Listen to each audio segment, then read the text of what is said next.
Мен қазір сіздерге бақа туралы ертегі айтамын. Bir күні bir бақа болыпты. Оның өзінің көлі болыпты. Өзінің көлін бақа тастап, басқалардың көліне барады. Сосын ол көлдегі иелерін қуып жібереді. Сосын өзі ана суды да ластайды. Сосын екінші көлге барады да, оны ластап жата береді. Сосын екі бір аққу келеді. Сосын олар жылжаға ұшып бара жатып шаршады, енді мына көлге демала тұрайықшы, 2 күннен кейін кетеміз дейді. Сосын бір бақа келеді да, бұл менің көлім, кетім бар дейді. Сосын бір 2 күн бола тұрайық, сосын кетеміз дейді. Жоқ дейді. Сосын бақа. Сосын аққулар, ондай 2 күннен кейін біз өзіміздің көлімізге сені алып кетейік дейді. Жарайды дейді. Сосын 2 күн өтеді. Сосын деген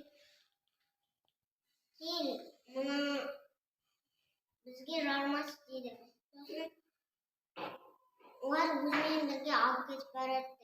2 балақай бұл жерде ойнап жүреді. Мынау ұшатын құс шығар дейді. Сосын бақа, жоқ, бұл бақа ғой дейді. Сосын жоқ, бақалар ұшпайды дейді. Сосын бақа мақтаншылық танытып, мен бақамын деп айтқысы келіп, аузын ашып қалады да өзенге құлап кетеді. Сіздерге қазір ханшайым мен тасбақа туралы айтып берейін. Bir күні bir тасбақа болыпты. Ол өзенде су ағып жатқанын көріп, өзенге барады. Ол жерде ханшайым жүр екен.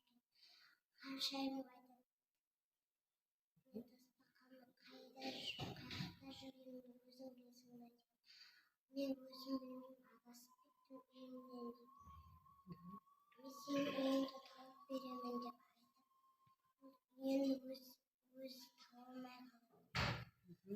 Бақа сосын өзінің досы бақаға барады. Бақа келіп, не болды дейді. Сен маған ханшайымның үйін қай жақта екенін айтып бересің бе дейді. Сосын ол айтады, ана жақта бір сарай бар, соны апарып тасташы дейді. Ханшайым сол сарайға апарып тастайды.